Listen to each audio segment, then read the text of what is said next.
एक साल पहले मैं मुल्तान से वापस लाहौर आने के लिए एक बस स्टॉप पर खड़ा था कि अचानक मुझे वहाँ एक रोती हुई लड़की दिखाई दी। तो मैं उसके पास गया और उससे रोने की वजह पूछी कि वो आखिर क्यों रो रही है। वो मुझे कहने लगी कि मेरे अब्बू लाहौर में नौकरी करते हैं और थोड़ी देर पहले उनके दफ्तर से कॉल आई है कि उनका एक्सीडेंट हो गया है और वो लाहौर के एक अस्पताल में एडमिट है। मैं लाहौर जाने के लिए पिछले 1 घंटे से बस का इंतज़ार कर रही हूँ, लेकिन कोई बस नहीं आ रही। बस इसी परेशानी की वजह से मुझे बहुत रोना आ रहा है। उस लड़की की बात सुनकर मैंने उसे हौसला दिया कि आप परेशान ना हो, सब ठीक हो जाएगा, अल्लाह पाक सब बेहतर करेंगे। इतनी देर में बस आ गई और हम दोनों लाहौर के लिए निकल आए। मैं उसका ध्यान बटाने के लिए इधर उधर की बातें करता रहा और फिर लाहौर पहुंचते ही मैंने उसे अपना नंबर दिया और ये कहा कि अगर उसे किसी भी चीज़ की ज़रूरत हो तो वो मुझे कॉल कर सकती है। फिर वो अस्पताल चली गई और मैं अपने घर आ गया। अगली सुबह मुझे उसकी कॉल आई और वो मुझसे कहने लगी कि मुझे आपसे मिलना है। तो मैं उससे मिलने के लिए एक रेस्टोरेंट पे चला गया। वहाँ वो मुझे कहने लगी कि मुल्तान में मैंने आपसे एक झूठ बोला था। मेरे अब्बू अस्पताल में दाखिल नहीं है, बल्कि वो तो मुल्तान में है और बिल्कुल तंदुरुस्त है। मैं तो अपने घर से भागकर उस लड़के से शादी करने के लिए लाहौर आई हूँ जिससे मैं शदीद मोहब्बत करती हूँ, लेकिन उस लड़के ने मुझसे शादी करने से इनकार कर दिया है। मुझे उस लड़की की कहानी सुनकर बहुत दुख हुआ, तो मैंने उससे पूछा कि क्या मैं उसकी कोई मदद कर सकता हूँ। उसने कहा कि मैं यहाँ किसी को नहीं जानती और अभी अपने घर वापस भी नहीं जा सकती, तो क्या तुम मुझे कुछ दिन के लिए अपने घर रख सकते हो।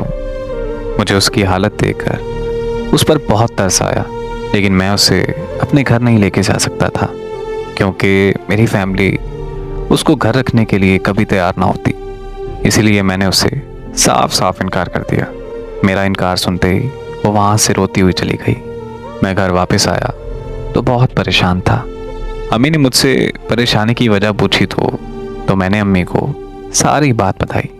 तो मेरी अम्मी ने कहा कि जाओ और उसे घर ले आओ, और इस तरह मैं उसे अपने घर ले आया और कुछ दिनों के लिए वो हमारी फैमिली का हिस्सा बन गई और मुझे उससे बहुत प्यार हो गया। एक दिन हम दोनों घर की छत पर बैठे थे तो मैंने उसे प्रपोज कर दिया। वो लड़की बहुत खुश हुई और मुझे कहने लगी कि इससे बड़ी खुशकिस्मती मेरे लिए क्या हो सकती है। उसने मेरा प्रपोजल एक्सेप्ट कर लिया।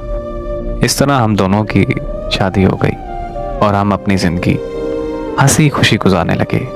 एक दिन मैं ऑफिस से वापस आया तो मुझे मेरी बीवी ने खुशखबरी दी कि वो बाप बनने वाला है। उस दिन हम बहुत खुश थे, लेकिन उसी दिन हमारी खुशियों को नज़र लग गई। मैं मार्केट में घर के लिए कुछ सामान लेने गया हुआ था कि मेरे भाई की मुझे कॉल आई कि फ़ौरन घर आओ। घर पहुंचा तो पता चला कि मेरी बीवी के घर वाले आए थे और वो लोग ज़बरदस्ती मेरी बीवी को अपने साथ मुल्तान ले गए। मुझे कुछ समझ नहीं आ रही थी तो मैं पुलिस स्टेशन गया और मैंने उन्हें सारी बात बताई। उन्होंने मेरी रिपोर्ट दर्ज कर ली और मुझे यकीन दिलाया कि वो मुझे इंसाफ दिलाएंगे और मेरी मदद करेंगे। 1 हफ्ते बाद मुझे अदालत का नोटिस मिला जिसमें लिखा था कि मेरी बीवी मुझसे तलाक लेना चाहती है। ये पढ़ते ही मैं उससे मिलने उसके घर मुल्तान चला गया, लेकिन उसके घर वालों ने मुझे उससे मिलने नहीं दिया। फिर मैं वापस घर आकर अदालत की तारीख का इंतज़ार करने लगा। उसे नहीं लेकर आए, बल्कि उन्होंने ये बोल दिया कि वो बीमार है और अदालत में पेश नहीं हो सकती। फिर यूं ही तारीखों का सिलसिला चलता रहा और ऐसे ही इंतज़ार करते करते 5 महीने गुजर गए। फिर एक तारीख पर उन्हें मेरी बीवी को लाना पड़ा। मैं उस दिन बहुत खुश था क्योंकि मैं उससे मिलने वाला था और मुझे लग रहा था कि आज फैसला हो जाएगा और मेरी बीवी मुझे मिल जाएगी। लेकिन जब मैंने अपनी बीवी को देखा तो मेरे पैरों तले ज़मीन निकल गई, क्योंकि मैंने देखा कि उसके पेट में बच्चा नहीं है, यानी वो मेरा बच्चा गिरा चुकी थी। फिर उसने जज के सामने कहा कि मुझे इससे तलाक चाहिए क्योंकि मैं उस पर तशद्दुद करता हूँ और मेरे तशद्दुद की वजह से मेरा बच्चा ज़ाया हो गया। यकीन करें कि वो दिन मेरे लिए क़यामत का दिन था, जब जज साहब ने हमेशा हमेशा के लिए हमारी जुदाई लिख दी। मैं उस दिन ऐसा खामोश हुआ कि अब मेरा किसी से बात करने को भी दिल नहीं करता। मैं अगर चाहता तो अपने बच्चे के कत्ल का केस कर सकता था, लेकिन मैंने अपना ये मामला अपने अल्लाह के सुपुर्द कर दिया और दिल में ये ठान लिया कि मेरा इंसाफ अल्लाह करेगा।